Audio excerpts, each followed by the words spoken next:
स्वागत है आप सभी का आपके अपने YouTube चैनल के ऊपर। मास्टर सुभाष का आप सभी को नमस्कार। कैसे हैं आप सभी? उम्मीद है बहुत अच्छे होंगे। और आज जयपुर कमिश्नरेट का मेडिकल कंप्लीट हो गया होगा। जिनको हॉस्पिटल मिला होगा आपका जयपुरिया या फिर कांवटिया, तो उनका एक दिन और चलेगा मेडिकल। कल उनका कंप्लीट फाइनली हो जाएगा। तो अब इस वीडियो में हम बात करेंगे दो चीज़ों के ऊपर। पहली चीज़ तो है आपकी रीमेडिकल और दूसरी चीज़ है आपका पुलिस वेरिफिकेशन।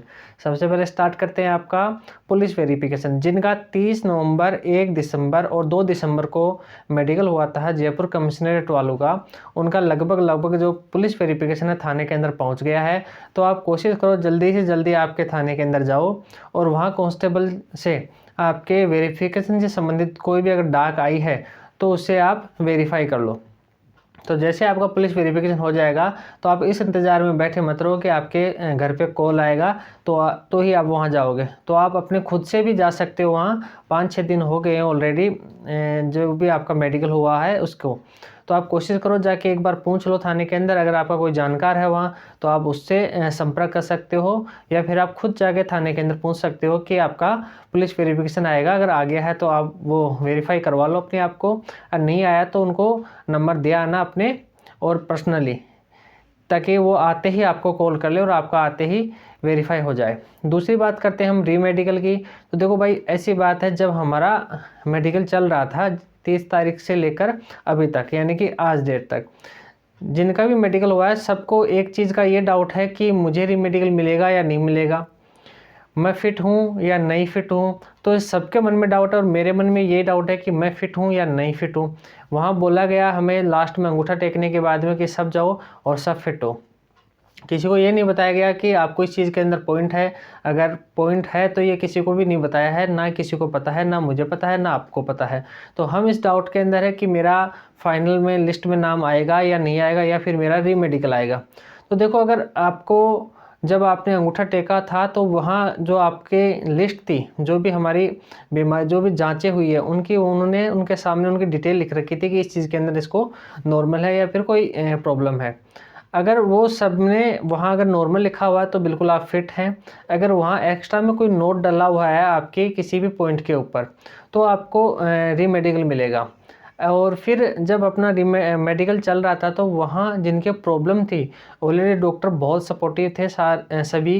तो उन्होंने जो भी हमारी प्रॉब्लम थी ऑलरेडी उन्होंने आइडेंटिफाई करके हमें बताया था कि आपकी ये प्रॉब्लम है और आप ये जांच करवा के ये दवाई लेके वापस से जांच करवाना अगले दिन या फिर उसी दिन। तो उन्होंने काफ़ी कोऑपरेट किया था। फिर भी अगर किसी के मेजर प्रॉब्लम थी तो हो सकता है उसको रीमेडिकल मिले। अगर रीमेडिकल मिलता है तो उसमें घबराने की बिल्कुल भी ज़रूरत नहीं है।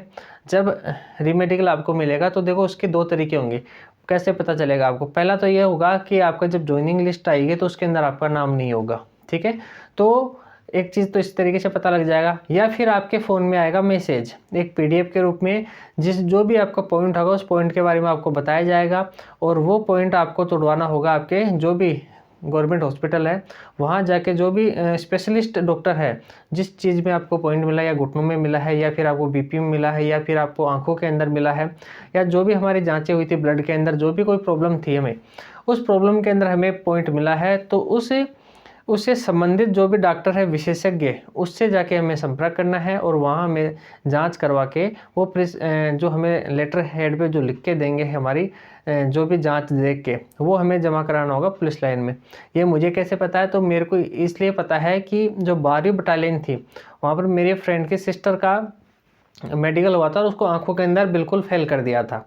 यानी कि जब पहले दिन उसका मेडिकल था उसी दिन उनको फेल कर दिया, तो घर भेज दिया था कि आपको रीमेडिकल उसके अंदर मिलेगा। तो वो घर आ गए थे। उसके बाद में 2 तारीख को उनके फ़ोन पे मैसेज आता है और बाकायदा एक PDF आती है पुलिस लाइन की तरफ से। उनका पूरा डिटेल होता है उसके अंदर और बोला जाता है कि आप 2 नेत्र विशेषज्ञों से अपनी जांच करवा के जो भी रिपोर्ट आती है उसको आप पुलिस लाइन के अंदर जमा करो और अपना ज्वाइनिंग लेटर लेके ज्वाइन करो। तो देखो, इस तरीके से PDF आएगी आपके फ़ोन पे। जो भी आपने नंबर दिया है उस नंबर के WhatsApp के ऊपर या फिर मेल के ऊपर आपको सूचना कर दी जाएगी कि जो भी आपकी समस्या है कि इसका आप जो भी विशेषज्ञ डॉक्टर हैं उससे संपर्क करके गवर्नमेंट हॉस्पिटल के जो विशेषज्ञ डॉक्टर हैं वहाँ जाना, उस चीज़ की आप जाँच करवाना, उनसे लिखवाना और उस चीज़ को आप जमा करा देना आपकी पुलिस लाइन के अंदर, जहाँ भी आपको उस लेटर में बताया जाता है वो एड्रेस। तो ये बात थी रीमेडिकल की। इसमें घबराने की कोई बात नहीं है। अगर आपको रीमेडिकल मिलता है किसी पॉइंट के अंदर तो वो आराम से ईजिली टूट जाएगा। बिल्कुल भी टेंशन ना लो, बिल्कुल भी पैनिक ना हो कि हमारा मेडिकल नहीं टूटेगा और हम फेल हो जाएंगे। बिल्कुल भी आप फेल नहीं होंगे, आराम से आपका मेडिकल फिट हो जाओगे आप। ठीक है, अब जिनका मेडिकल आने वाले टाइम में बचा हुआ है तो उनके लिए कुछ इंपॉर्टेंट टिप्स हैं, वो ध्यान रखना। पहली चीज़ तो आपका सबसे जो मेजर टेस्ट हो रहा है वो आँखों का हो रहा है। ठीक है, ज़्यादातर आँखों को थोड़ा सीरियसली चेक करें, बाद बाकी तो सारी जाँचें नॉर्मली हो रही हैं और बिल्कुल वो नॉर्मली होती भी हैं। आँखों में क्या होता है, एक तो जो डिस्टेंस वाला होता है उसके अंदर थोड़ा घबरा जाते हैं, जिसकी वजह से जो नीचे की लाइन है 6/6 की, उसको देखने में थोड़ी सी परेशानी होती है। और ये सभी को होती है, मुझे भी हुई थी और आपको भी होगी डेफिनेटली।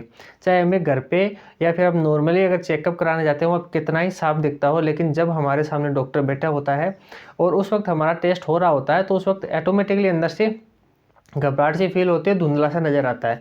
तो उसके लिए आप क्या करो, जो भी आपका हॉस्पिटल में आपका मेडिकल हो रहा है तो वहाँ का जो आई चार्ट होगा उस आई चार्ट को आप अच्छे से याद कर लो। जो नीचे की 6/6 की लाइनें होती हैं हिंदी और इंग्लिश की, दोनों चार्ट की जो हिंदी और इंग्लिश के लाइनें हैं उनको आप अच्छे से याद कर लो या फिर अपनी अंगुली पे लिख लो, ताकि बार बार उनको रिपीट करोगे तो वो याद हो जाएगी। उससे ये फ़ायदा होगा, जब आप डॉक्टर के सामने बैठोगे और उन लाइनों को पढ़ना स्टार्ट करोगे, ऊपर से पढ़ते हुए जब आप आते हो तो वो तो आपको बिल्कुल साफ दिखती है ऊपर वाली, क्योंकि वो काफ़ी बड़ी होती है और मोटी होती है।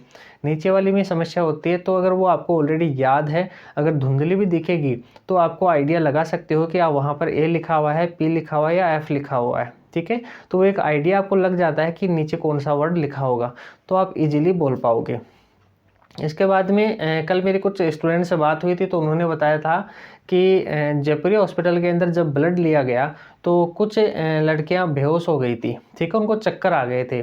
तो ये इस वजह से होता है कि आप सुबह जाते हो खाली पेट, बिल्कुल रात का आपने सफ़र किया होगा, फिर आपने रेस्ट किया होगा, ठीक से रेस्ट नहीं किया होगा और आपको नींद भी नहीं आई होगी। ओबियसली सभी के साथ ये प्रॉब्लम होती है कि अगले दिन जो भी हमारा एग्ज़ाम होता है या फिर कोई फिजिकल होता है तो पूरी रात उसी चीज़ के सपने आ रहे होते हैं, हम भाग रहे हो या फिर हमारे मेडिकल चल रहा हो। ऑटोमेटिकली रात के अंदर ऐसा ही होता है, ठीक से नींद नहीं आती है। तो अगले दिन उसका परिणाम ये होता है कि आप बिल्कुल थके हुए रहते हो।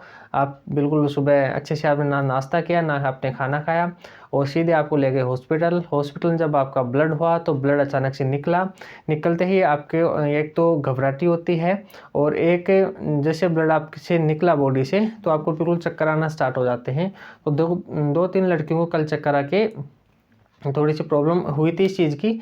तो आप ये ध्यान रखें, अगर आने वाले दिनों में आपका मेडिकल है राजस्थान पुलिस वाला तो आप थोड़ा सा अपने साथ केले वगैरह या फ्रूट वगैरह लेके जाए या फिर थोड़ा सा हल्का नाश्ता करके जाए, फिर जाके आप जो भी आपकी रिपोर्ट होती हैं, जो भी आपके टेस्ट होते हैं वो करवाए। ठीक है, बिल्कुल भी घबराना नहीं है आपको ना। आप बिल्कुल बहुत ज़्यादा पैनिक हो जाते हो, जिसकी वजह से एक तो आपका बीपी बढ़ जाता है। मेरा एक फ्रेंड था जिसका 5 तारीख को उसका मेडिकल था, तो उसको क्या हुआ, जब उनका बीपी नापा गया तो उनका बीपी आया 160, 165, 170 तक पहुंच गया।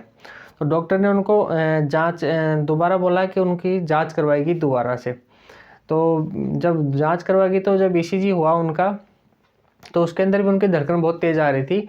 तो उनको बोला कि आप रिलैक्स रहो, थोड़ा खाना खा के आओ। फिर अगले दिन उनको वापस बुलाया, एक दिन उनका ख़राब कर दिया, अगले दिन उनको वापस बुलाया, खाना उनको बोला गया खाना खा के आना और ये मेडिसिन लेके आना। फिर अगले दिन जब उनकी जांच हुई तो बिल्कुल नॉर्मल उनकी ईसीजी हुई, बिल्कुल नॉर्मल उनकी धड़कन हुई।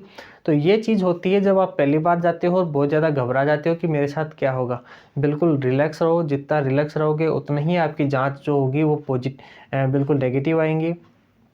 कोई भी ऐसा सिम्टम आपको नहीं दिखाई देगा बॉडी के अंदर जो आपके टेंशन की वजह से दिखाई देता है। ठीक है, और अगर आपका बीपी होता है तो उससे पहले आप नींबू चूस सकते हो, उससे आपका बिल्कुल बीपी थोड़ा कम रहेगा।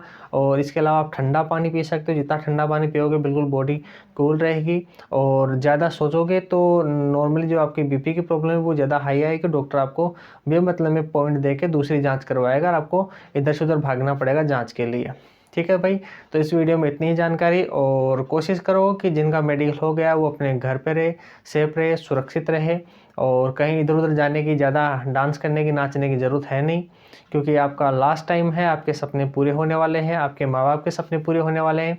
तो अब कुछ दिन की बात है, तो उसके बाद में आप जितना मर्जी चाहे नाचना, डांस करना, जहाँ भी आपका जाना है वहाँ आप जा सकते हो। कुछ दिन की बात है, अपने घर पे रहो, स्वस्थ रहो, मस्त रहो और अपनी सक्सेस को एंजॉय करो और आगे भी पढ़ते रहना, जो भी नई वैकेंसी आ रही है उनके लिए। तो मिलते हैं नेक्स्ट वीडियो में, तब तक के लिए अपना ख्याल रखना। Okay bye, take care.